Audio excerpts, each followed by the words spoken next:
Evangelio de hoy domingo 13 de abril del 2025. Lectura del Santo Evangelio según San Lucas. Capítulo 22, versículo 14 al 23.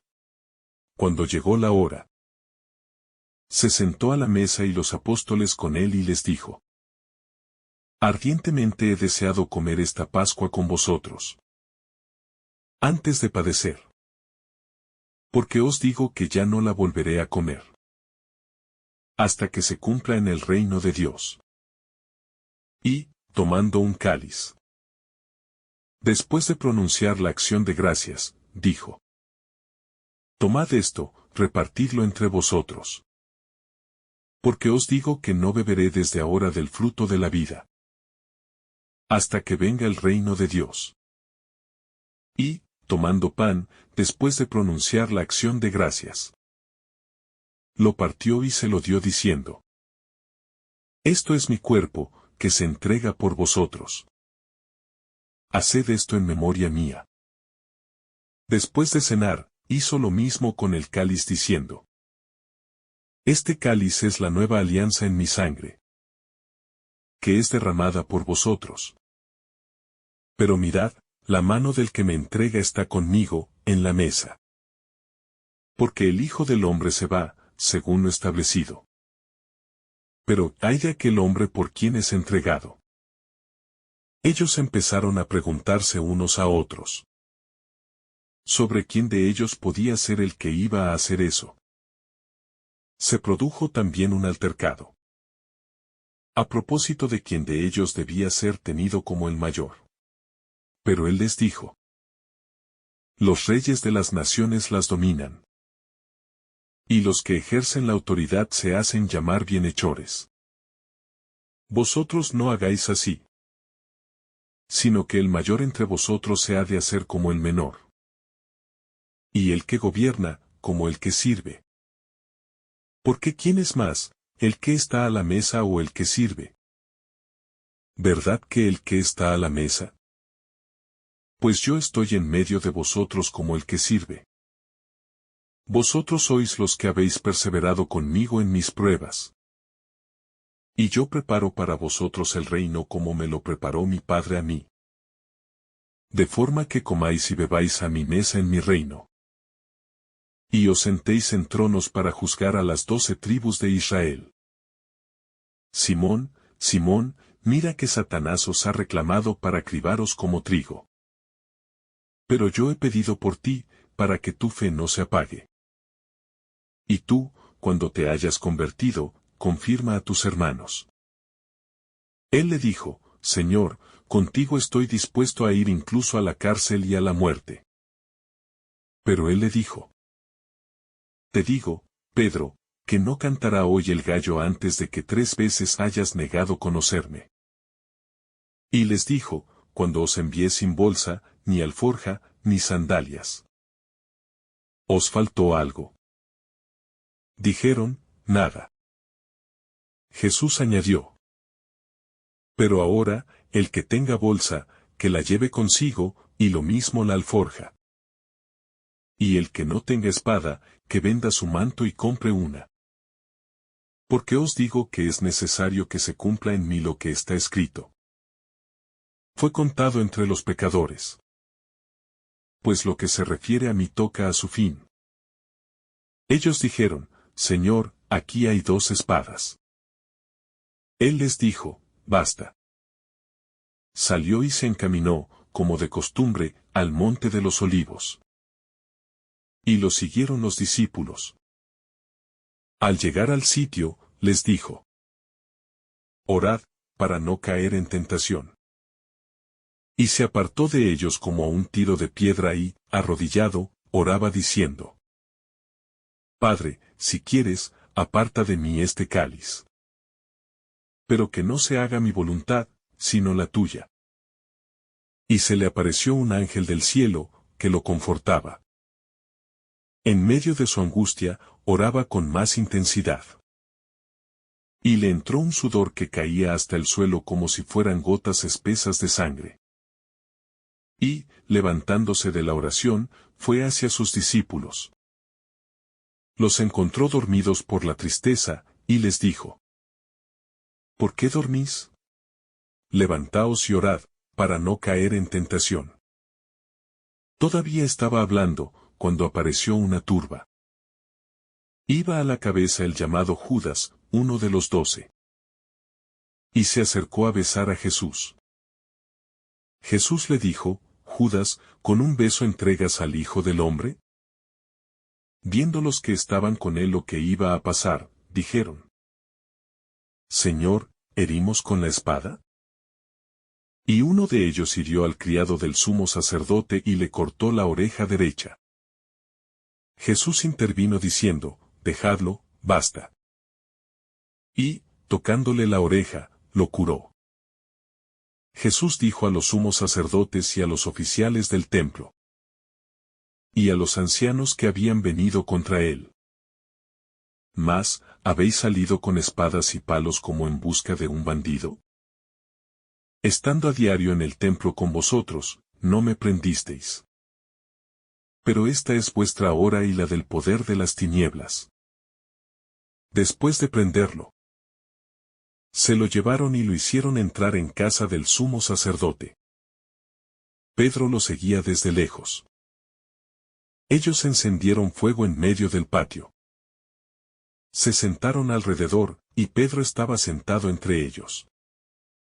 Al verlo una criada sentado junto a la lumbre, se lo quedó mirando y dijo: También éste estaba con él.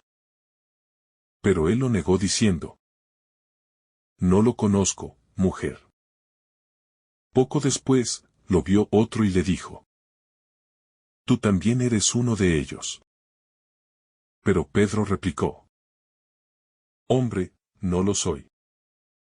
Y pasada cosa de una hora, otro insistía diciendo: Sin duda, este también estaba con él, porque es Galileo. Pedro dijo: Hombre, no sé de qué me hablas. Y enseguida, estando todavía él hablando, cantó un gallo. El Señor, volviéndose, le echó una mirada a Pedro. Y Pedro se acordó de la palabra que el Señor le había dicho: Antes de que cante hoy el gallo, me negarás 3 veces. Y, saliendo afuera, lloró amargamente. Y los hombres que tenían preso a Jesús se burlaban de él, dándole golpes. Y, tapándole la cara, le preguntaban diciendo: Haz de profeta, ¿quién te ha pegado? Insultándolo, proferían contra él otras muchas cosas. Cuando se hizo de día, se reunieron los ancianos del pueblo, con los jefes de los sacerdotes y los escribas. Lo condujeron ante su Sanedrín, y le dijeron: Si tú eres el Mesías, dínoslo. Él les dijo: Si os lo digo, no lo vais a creer. Y si os pregunto, no me vais a responder. Pero, desde ahora, el Hijo del Hombre estará sentado a la derecha del poder de Dios. Dijeron todos: Entonces, ¿tú eres el Hijo de Dios? Él les dijo: Vosotros lo decís, yo lo soy. Ellos dijeron: ¿Qué necesidad tenemos ya de testimonios? Nosotros mismos lo hemos oído de su boca.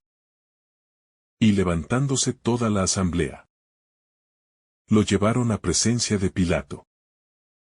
Y se pusieron a acusarlo diciendo: Hemos encontrado que éste anda amotinando a nuestra nación, y oponiéndose a que se paguen tributos al César, y diciendo que él es el Mesías Rey.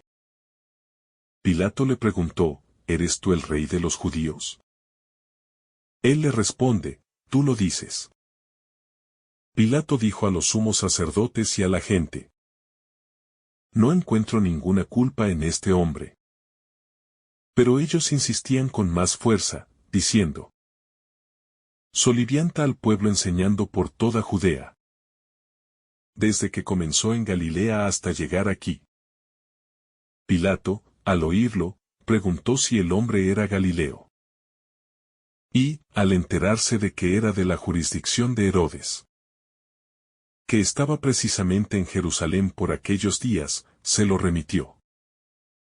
Herodes, al ver a Jesús, se puso muy contento, pues hacía bastante tiempo que deseaba verlo, porque oía hablar de él, y esperaba verle hacer algún milagro. Le hacía muchas preguntas con abundante verborrea, pero él no le contestó nada. Estaban allí los sumos sacerdotes y los escribas acusándolo con ahínco. Herodes, con sus soldados, lo trató con desprecio. Y, después de burlarse de él, poniéndole una vestidura blanca, se lo remitió a Pilato. Aquel mismo día se hicieron amigos entre sí Herodes y Pilato, porque antes estaban enemistados entre sí. Pilato, después de convocar a los sumos sacerdotes, a los magistrados y al pueblo, les dijo: Me habéis traído a este hombre como agitador del pueblo. Y resulta que yo lo he interrogado delante de vosotros. Y no he encontrado en este hombre ninguna de las culpas de que lo acusáis. Pero tampoco Herodes, porque nos lo ha devuelto. Ya veis que no ha hecho nada digno de muerte. Así que le daré un escarmiento y lo soltaré. Ellos vociferaron en masa: Quita de en medio a ese. Suéltanos a Barrabás. Este había sido metido en la cárcel por una revuelta acaecida en la ciudad y un homicidio. Pilato volvió a dirigirles la palabra queriendo soltar a Jesús. Pero ellos seguían gritando: Crucifícalo, crucifícalo. Por tercera vez les dijo: Pues qué mal ha hecho este. No he encontrado en él ninguna culpa que merezca la muerte. Así que le daré un escarmiento y lo soltaré. Pero ellos se le echaban encima, pidiendo a gritos que lo crucificara. E iba creciendo su griterío. Pilato entonces sentenció que se realizara lo que pedían. Soltó al que le reclamaban, al que había metido en la cárcel por revuelta y homicidio. Y a Jesús se lo entregó a su voluntad. Mientras lo conducían, echaron mano de un cierto Simón de Cirene, que volvía del campo, y le cargaron la cruz, para que la llevase detrás de Jesús. Lo seguía un gran gentío del pueblo, y de mujeres que se golpeaban el pecho y lanzaban lamentos por él. Jesús se volvió hacia ellas y les dijo: Hijas de Jerusalén, no lloréis por mí. Llorad por vosotras y por vuestros hijos. Porque mirad que vienen días en los que dirán: Bienaventuradas las estériles, y los vientres que no han dado a luz y los pechos que no han criado.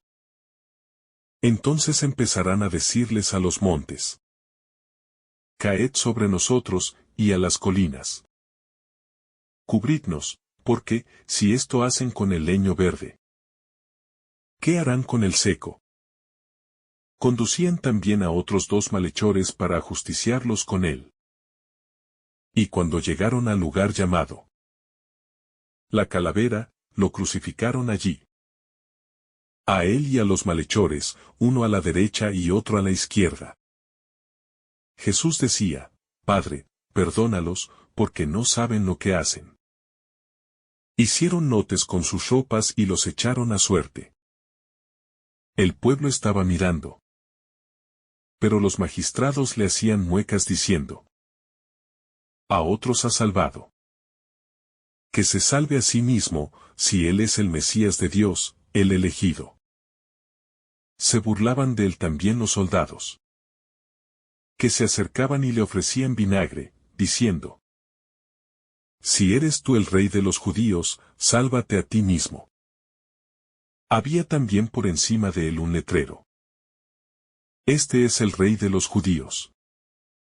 Uno de los malhechores crucificados lo insultaba diciendo: ¿No eres tú el Mesías?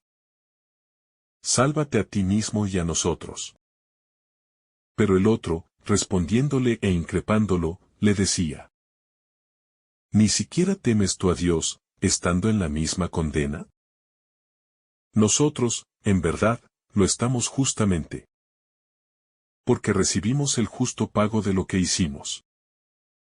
En cambio, éste no ha hecho nada malo. Y decía, Jesús, acuérdate de mí cuando llegues a tu reino. Jesús le dijo. En verdad te digo. Hoy estarás conmigo en el paraíso. Era ya como la hora sexta, y vinieron las tinieblas sobre toda la tierra. Hasta la hora nona, porque se oscureció el sol. El velo del templo se rasgó por medio. Y Jesús, clamando con voz potente, dijo. Padre, a tus manos encomiendo mi espíritu. Y, dicho esto, expiró. El centurión, al ver lo ocurrido, daba gloria a Dios diciendo. Realmente, este hombre era justo. Toda la muchedumbre que había concurrido a este espectáculo, al ver las cosas que habían ocurrido, se volvía dándose golpes de pecho. Todos sus conocidos. Y las mujeres que lo habían seguido desde Galilea. Se mantenían a distancia, viendo todo esto. Había un hombre, llamado José, que era miembro del Sanedrín. Hombre bueno y justo. Este no había dado su asentimiento ni a la decisión ni a la actuación de ellos. Era natural de Arimatea, ciudad de los judíos. Y aguardaba el reino de Dios. Este acudió a Pilato y le pidió el cuerpo de Jesús. Y, bajándolo, lo envolvió en una sábana. Y lo colocó en un sepulcro excavado en la roca, donde nadie había sido puesto todavía. Era el día de la preparación y estaba para empezar el sábado. Las mujeres que lo habían acompañado desde Galilea lo siguieron. Y vieron el sepulcro y cómo había sido colocado su cuerpo. Al regresar, prepararon aromas y mirra. Y el sábado descansaron de acuerdo con el precepto. Palabra del Señor. Gloria a ti, Señor Jesús. Cuando Jesús se sienta a la mesa con sus discípulos para celebrar la Pascua, el ambiente está cargado de misterio, de tensión, de una densidad espiritual que solo puede percibirse cuando uno se detiene. Respira y mira con el alma.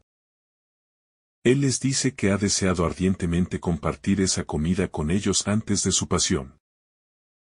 Y esa expresión no es casual. En ella se resume todo el fuego de su amor por la humanidad. Todo el anhelo de entregar su vida por sus amigos. Todo el peso de un deseo divino, que no busca gloria ni venganza, sino redención. No está ahí para dar una lección, sino para convertirse en alimento. No está para ser servido, sino para ofrecerse como pan partido. Y al tomar el pan, al pronunciar las palabras, que desde entonces resuenan en cada altar del mundo, está instituyendo el mayor regalo jamás concebido. Su presencia perpetua, real, tangible. Bajo la apariencia sencilla de pan y vino. En ese gesto de entrega total, donde el pan es su cuerpo y el vino es su sangre, Jesús desarma la lógica humana del poder. Y la reemplaza con la lógica divina del amor sacrificado. Él no se aferra a nada, lo da todo. No impone, propone. No exige, ofrece.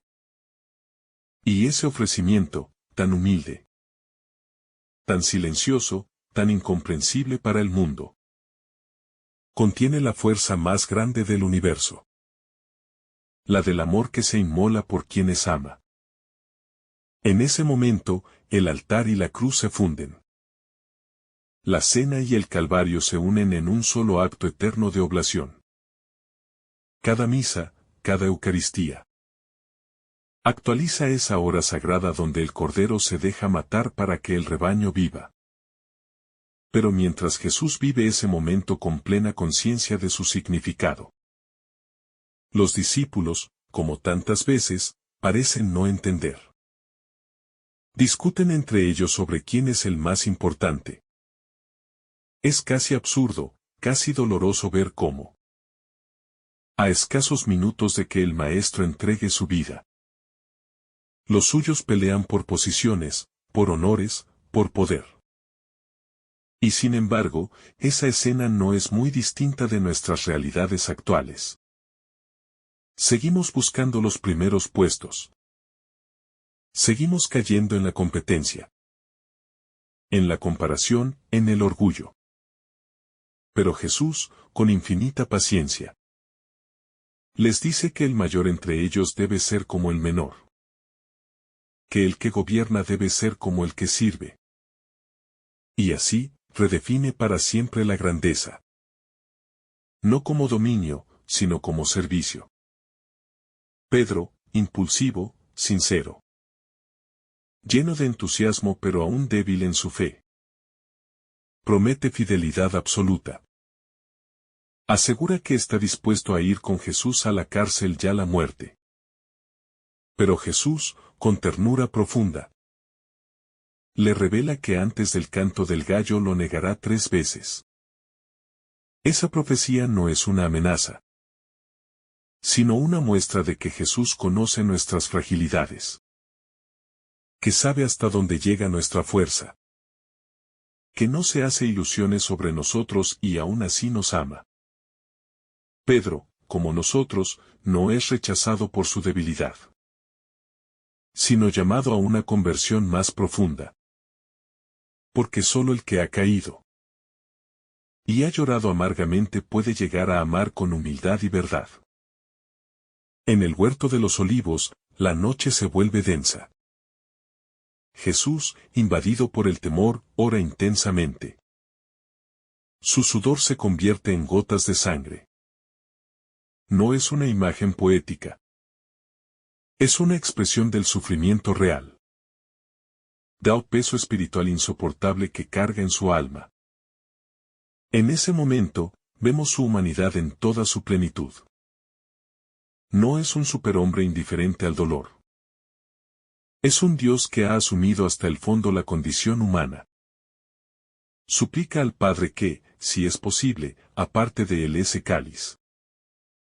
Pero al final, se rinde a la voluntad divina. Y en esa rendición se consuma el acto más libre que alguien haya hecho jamás. No hace lo que desea, sino lo que ama. No busca su alivio, sino la salvación del mundo. Mientras tanto, sus discípulos duermen, incapaces de velar ni siquiera una hora. Esa escena es el espejo de nuestra espiritualidad adormecida, de nuestra incapacidad de permanecer despiertos ante los dolores del mundo. ¿Cuántas veces Cristo sigue orando en agonía mientras nosotros estamos distraídos, ocupados, indiferentes? Y sin embargo, Él no los abandona. Al contrario, se acerca, los despiertan con compasión. Los invita a orar para no caer en tentación. Esa pedagogía paciente nos enseña que aun cuando caemos en la somnolencia espiritual, Él sigue velando por nosotros. Cuando Judas llega con la turba y lo traiciona con un beso, el acto resulta tan cruel como paradójico. Un gesto de amor se convierte en vehículo de traición. Y aún así, Jesús no lo rechaza violentamente. Le pregunta con tristeza: ¿con un beso entregas al Hijo del Hombre? No hay ironía, hay dolor. Porque hasta en el traidor hay una posibilidad de redención. Jesús no responde con odio, no maldice, no escapa. Se deja arrestar. Se entrega. No como víctima resignada, sino como ofrenda consciente. Sabe que ha llegado su hora. Y la enfrenta con una serenidad sobrehumana que brota del amor perfecto. El juicio ante el Sanedrín es una farsa legal, una parodia de justicia. Se buscan testigos falsos, se manipulan palabras, se inventan cargos. Pero Jesús permanece en silencio. Su silencio no es cobardía, es fuerza. No es omisión, es entrega. Él no necesita defenderse. Porque su vida es su testimonio. Y en ese silencio se pronuncia una verdad más poderosa que 1000 argumentos. La luz no necesita justificar su existencia ante las tinieblas. Simplemente brilla. Pedro, mientras tanto, niega a Jesús 3 veces, tal como fue profetizado. Pero cuando el gallo canta y Jesús lo mira, algo se quiebra dentro del apóstol. Esa mirada no acusa, no recrimina. Solo ama. Y ese amor basta para que Pedro se derrumbe. Para que llore amargamente. Para que su corazón se convierta. Esa mirada de Jesús sigue viva hoy. Cada vez que fallamos, cada vez que negamos.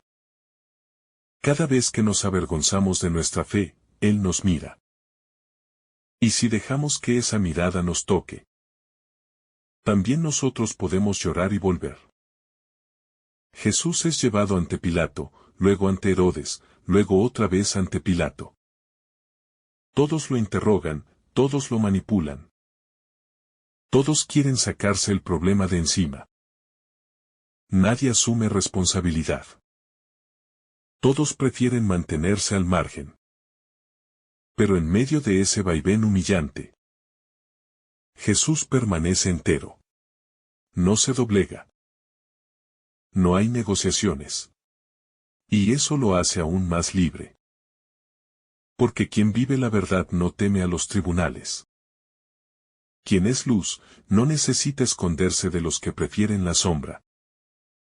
Cuando Pilato presenta a Jesús al pueblo, esperando que su maltrato baste para calmar la sed de sangre, lo hace con una intención mezquina. Busca salvar su propio cargo, evitar disturbios. Quedar bien con todos sin importar la justicia.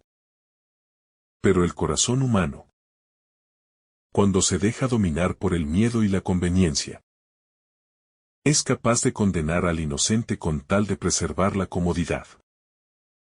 Por eso Jesús, flagelado, humillado, coronado con espinas, se presenta como un espectáculo grotesco. Exe homo he aquí al hombre, dirá otro evangelista. Y en ese rostro desfigurado, en ese cuerpo roto, en ese silencio majestuoso, se nos muestra la dignidad invencible del amor. Pilato no lo sabe, pero al pronunciar esas palabras proclaman una verdad más grande que él mismo. Ese es el hombre, el verdadero. El que no se rinde al odio, el que ama hasta el extremo. El pueblo, instigado por los sumos sacerdotes, pide la liberación de Barrabás y la crucifixión de Jesús. Y esa elección revela algo profundo sobre nuestra condición humana. Preferimos lo familiar a lo verdadero. Lo violento a lo pacífico, lo seguro a lo santo. Barrabás representa nuestras propias elecciones equivocadas. Nuestra inclinación a reemplazar a Dios por ídolos. Pero Jesús no reacciona. No se defiende. Acepta la condena. No porque apruebe la injusticia, sino porque está decidido a cargarla sobre sus hombros. Y así, empieza el camino hacia el Gólgota, donde cada paso es una enseñanza. Cada caída una revelación, cada mirada una semilla de conversión. En el camino hacia el Calvario, aparece Simón de Cirene. Un hombre que no había planeado cargar una cruz ese día, pero que se ve forzado por los soldados a ayudar. Sin embargo, ese encuentro transforma su vida. Lo que comienza como una imposición se convierte en una bendición. Simón, tocado por el sufrimiento silencioso de Jesús, entra en comunión con el Salvador.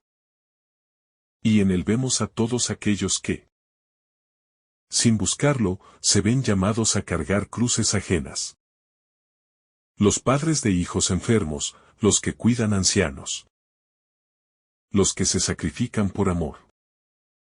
Todos ellos son cireneos.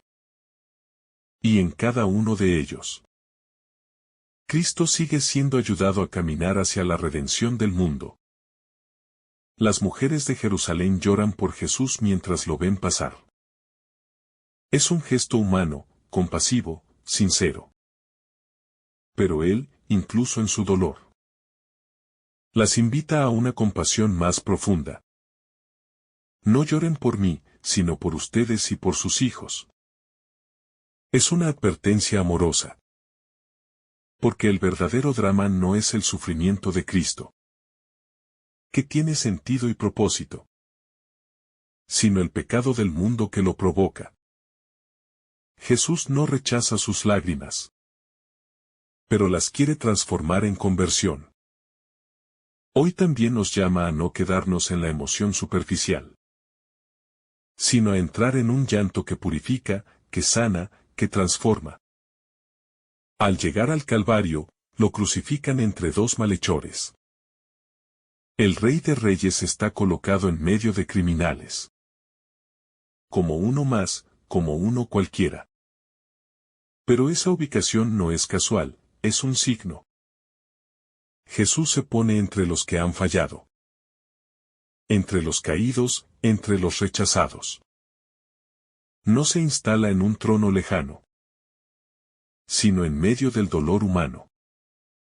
Y desde allí, desde ese centro de sufrimiento, extiende sus brazos para abrazar a toda la humanidad. Cada clavo, cada espina, cada gota de sangre es un acto de amor. El madero no es solo instrumento de muerte, sino altar de salvación. Y ese altar está abierto a todos, incluso a los que no lo merecen. Uno de los malhechores se burla de Jesús.